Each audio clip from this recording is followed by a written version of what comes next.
Methods of charging में हम देख रहे हैं चार्जिंग बाय कंडक्शन।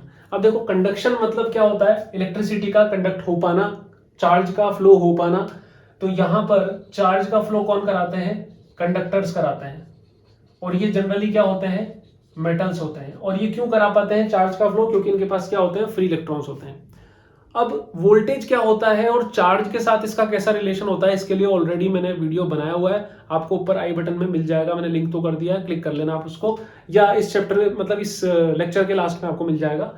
तो कंडक्टर्स जो होते हैं वो इलेक्ट्रिसिटी का फ्लो करा पाते हैं, और ये जो मेथड ऑफ चार्जिंग है इसमें चार्ज का फ्लो रिक्वायर्ड है, मतलब इसमें कंडक्टर्स रिक्वायर्ड है।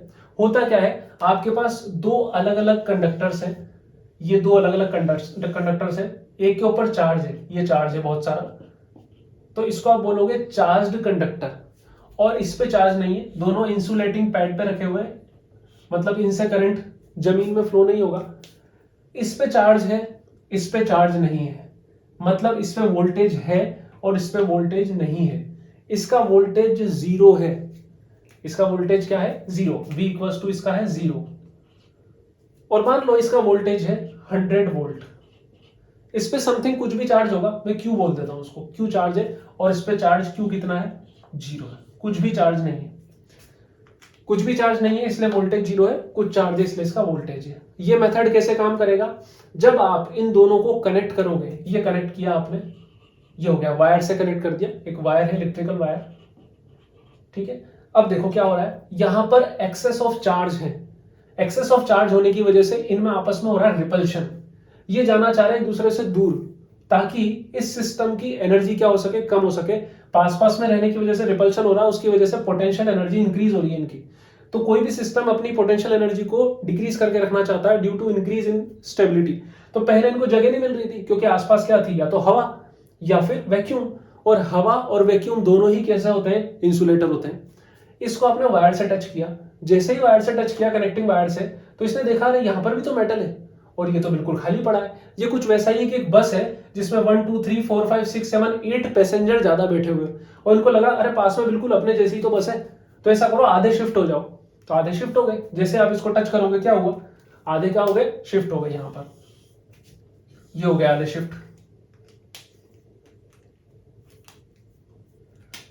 सेम ऐसा ही मेथड, ये आधे इधर शिफ्ट हो गए, ठीक है। मतलब पहले अगर 1 2 3 4 5 6 8 चार्ज था, यहाँ पे 8 कूलम मान लेता हूं समझने के लिए, और इस पे जीरो था, तो अब यहाँ पर Q इज इक्वल टू कितना हो गया, Q डैश मतलब कितना हो गया, 4 कूलम, और यहाँ पर भी Q डैश इक्वल टू कितना हो गया, 4 कूलम, ठीक है। ऐसा कर ले, या इसको Q1 बोल दो, इसको Q2 बोल दो, तो ये Q1 डैश हो गया और ये Q2 डैश हो गया। इस मेथड में भी कंजर्वेशन ऑफ चार्ज एप्लीकेबल होता है, मतलब charge before this total charge Q1 plus Q2 कितना था, 8 प्लस 0 8 कूलम, और चार्ज आफ्टर दिस मतलब Q1 dash plus Q2 dash equals to 4 plus 4 मतलब 8 कूलम। यस, तो चार्ज कंजर्वेशन एप्लीकेबल हुआ, क्या हुआ, और होना भी पड़ता, बेसिक फंडामेंटल प्रॉपर्टी है वो। तो चार्ज कंजर्वेशन एप्लीकेबल हुआ, दोनों पे बराबर बराबर चार्ज गया है, ठीक है।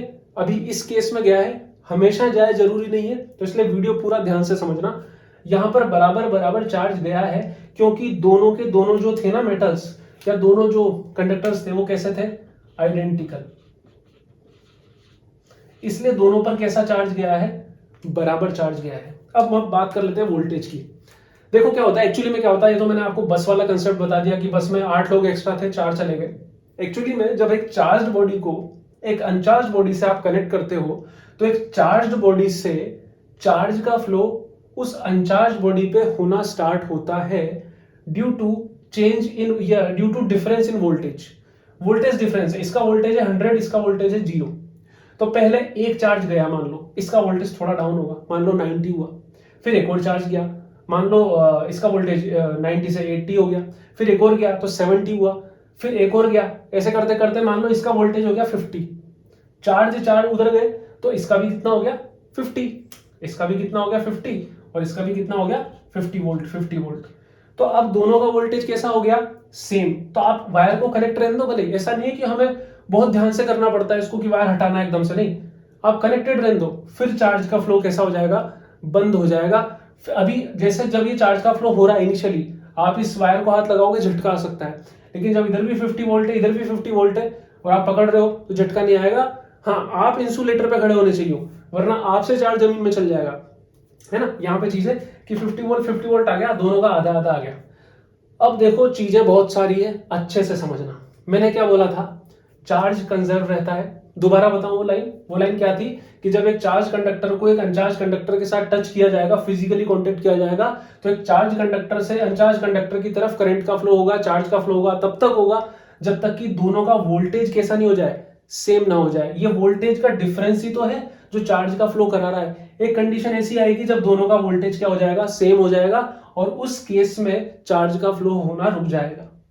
इस पर्टिकुलर केस में ऐसा हुआ कि जब दोनों का वोल्टेज सेम हुआ, उस केस में चार्ज भी कैसा हो गया, दोनों का सेम। ये हमेशा एप्लीकेबल नहीं होगा, इसको भी मैं एग्जांपल से समझाऊंगा। आइडेंटिकल चीजों में ही एप्लीकेबल होगा। तो मतलब चार्ज का कंजर्वेशन हुआ है, लेकिन हमेशा दोनों बॉडी पे चार्ज सेम आएगा ये कोई जरूरी नहीं है। मतलब चार्ज कंजर्वेशन हो रहा है, बहुत ही इंपॉर्टेंट लाइन है, लेकिन दोनों पे सेम चार्ज आए हमेशा, Q1 इक्वल्स टू Q2 आके रह जाए हमेशा, हमेशा ऑलवेज, ये गलत है। हमेशा ऐसा नहीं होगा। वोल्टेज का कंजर्वेशन नहीं होता, वोल्टेज का कंजर्वेशन नहीं होता। मतलब पहले दोनों का मिला के कितना वोल्टेज था, 100 वोल्ट, बाद में दोनों का मिला के कितना हो रहा है, 100 वोल्ट, और आप बोल रहे हो कि वोल्टेज का कंजर्वेशन नहीं होता, बाद में भी तो कितना आ गया, 100 वोल्ट। वो समझाने के लिए लिखा था, 100 वोल्ट नहीं होता, 100 से कम ही आएगा। हो सकता है ये आ जाएगा 49.9 समथिंग, और ये भी आ गया 49.9 समथिंग। तो मतलब वोल्टेज कंजर्व नहीं होता।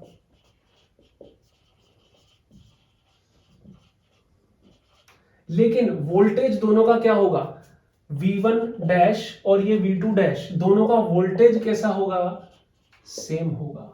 चार्ज कंजर्वेशन होता है, लेकिन चार्ज हमेशा सेम हो जरूरी नहीं है। वोल्टेज कंजर्वेशन नहीं होता, लेकिन दोनों का वोल्टेज ऑलवेज ऑलवेज कैसा होगा, सेम होगा, वरना चार्ज का फ्लो रुकता नहीं। अब एक चीज दिमाग में आती है कि क्यों भाई इसका आधा आधा हो जाता ना, ये बाकी का कहां चला गया। तो देखो क्या होता है, जब आप किसी वायर को कनेक्ट करोगे और चार्ज का फ्लो होना चालू होगा, तो ये जो चार्ज होते हैं ये आपस में कोलाइड भी करते हैं, कोलिजन चलता रहता है इनमें। तो उस केस में हीट एनर्जी के फॉर्म में कुछ ना कुछ एनर्जी वेस्ट होती है। एक बहुत ही सिंपल सा एग्जांपल देता हूं। मान लो आपके पास एक फोन है जिसकी बैटरी 3000 mAh, और आपके पास एक पावर बैंक है जिसकी बैटरी है 10,000 mAh। तो आप क्या सोचते हो, उस फोन को 3 बार पूरा चार्ज कर लोगे, नहीं कर सकते। आप सोचते हो कि 3 बार पूरा चार्ज करके भी 1000 mAh तो बच जाएगा, ऐसा नहीं होता। वही कंसेप्ट यहां पर है। तो यहां पर हमने देखा ये सारा कुछ। अब जो मैं बता रहा था कि चार्ज हमेशा कंजर्व होगा, लेकिन हमेशा दोनों पे बराबर रहे कोई जरूरी है। एक और मैं एग्जांपल आपको समझाता हूं, इसको सबको मैं मिटा रहा हूं। अब यहां पे देखो आइडेंटिकल नहीं है, और जैसे ये वापस एक बस है, उस बस में 8 पैसेंजर एक्स्ट्रा है। अब पास में इस बार बस नहीं आई, इसमें पास में आई वैन, पास में आई वैन। वैन छोटी होती है, काफी बड़ी हो गई भी बस के हिसाब से, और छोटी बनाता हूं, ये हुई छोटी सी वैन। इसको भी वही इंसुलेटिंग स्टैंड पर रखा है। अब आपको क्या लगता है, 4 लोग इसमें से उतर के वैन में जाएंगे तो क्या बराबरी का सौदा होगा क्या? नहीं। मानते हैं बस कंजेस्टेड है, लेकिन इसका मतलब ये नहीं उसमें से आधे लोग उतर के सामने चल जाए। हो सकता है इसमें 2 लोग भी एक्स्ट्रा हुए ना, तो सेम कंजेस्टेड हो गया मामला। 2 लोग भी एक्स्ट्रा होना मतलब ऐसा ही है जैसे बस में 8 लोगों का एक्स्ट्रा होना। तो यही यहां पर होगा कि इस वैन में 2 लोग एक्स्ट्रा आए बस, और इस बस से उतर के इस बस के पास हो गए 6, 1 2 3 4 5 6, और इसके पास है 2। उस केस में भी हो सकता है दोनों का वोल्टेज कैसा हो जाए, सेम हो जाए। अब देखो चार्ज कहां सेम है, लेकिन वोल्टेज दोनों का कैसा है, V इज इक्वल टू 49.9, ये ले लेता हूं दोनों में 49.9। दोनों का वोल्टेज कैसा हो गया, V1 dash V2 dash same, V1 dash V2 dash same होगा, और वोल्टेज कंजर्व नहीं होता। मतलब V1 plus V2 100 plus 0 volt हमेशा ग्रेटर दोनों होगा V1 प्लस V2 डैश से, वोल्टेज कंजर्व नहीं होगा। ऑल्दो चार्ज कंजर्व होगा, पहले भी 8, अभी भी 6 प्लस 2 8। चार्ज बराबर हो ये कोई जरूरी नहीं है, वो सिर्फ किस में बराबर होगा, जब चीजें कैसी होंगी, आइडेंटिकल, यहाँ पे आइडेंटिकल नहीं थी। आया कुछ समझ में? इस छोटी सी चीज को ये एक्स्ट्रा चार्ज कैरी करना भारी पड़ रहा है, और ये बड़ी चीज को 6 वाला चार्ज कैरी करना भी थोड़ा कंपैरेटिवली उसके टर्म्स में इजी है, इसलिए काम हो पाया। चलो बढ़ते हैं आगे। न्यूमेरिकल कैसे आते हैं ना, वो मैं आपको बताता हूं। यहां से ज्यादा आता है, 3 प्रॉपर्टीज है ना चार्ज की, उसमें सबसे ज्यादा यहीं से बैठ पाते हैं, वही ऐसे कनेक्टिंग वाले आते हैं, सिंपल से। अब हम देखते हैं इसके क्वेश्चन कैसे आते हैं। देखो 3 आपको आइडेंटिकल स्फेरिकल बॉल्स दे रखी है, उन पे अलग अलग चार्ज है। हो सकता है इस पे 4 कूलम चार्ज है, इस पर क्या लूं, -2 कूलम चार्ज है, और इस पे मान लो प्लस का ये ले लेते हैं 6 कूलम चार्ज है। ऐसे अलग अलग चार्ज है। इस बॉल का नाम है ए, बी और ये सी। तीनों आइडेंटिकल है, मतलब तीनों की साइज एग्जैक्टली सेम है। तीनों पे अलग अलग चार्ज का मतलब है तीनों पे वोल्टेज भी कैसा है, अलग अलग है। अब क्या किया, इसमें बोला है पहले ए और बी को कनेक्ट करो। अब ए और बी को कनेक्ट करोगे और दोनों क्योंकि सेम साइज हैं, तो कनेक्ट होते ही पूरा एक सिस्टम की तरह काम करेगा और चार्ज इन पे इक्वली डिवाइड होगा। जैसे टोटल चार्ज कितना है 4 - 2, तो टोटल चार्ज कितना है 2 कूलम, तो ये 2 कूलम इन दोनों पे जाएगा, तो वो बराबर बराबर जाएगा। ये ए है, ये बी है, तो 2 कूलम है, दोनों पे जाएगा, मतलब 1 कूलम और 1 कूलम, ऐसा हो गया।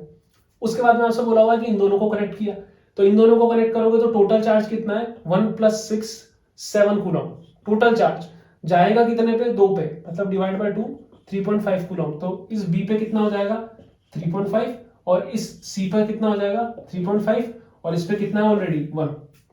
अब हम चेक करते हैं सही किया नहीं किया। टोटल चार्ज कितना है 3.5 + 3.5 7 + 1 8। अभी देख लो 6 - 2 + 4 8, तो initial charge equal to final charge. आपसे बोला जाए कि वोल्टेज कंजर्व होगा, नहीं होगा। जितना इनिशियल वोल्टेज था तीनों का मिला के, वो ज्यादा ही रहेगा फाइनल वोल्टेज तीनों का मिला के। तो आई होप आपको ये समझ में आया होगा।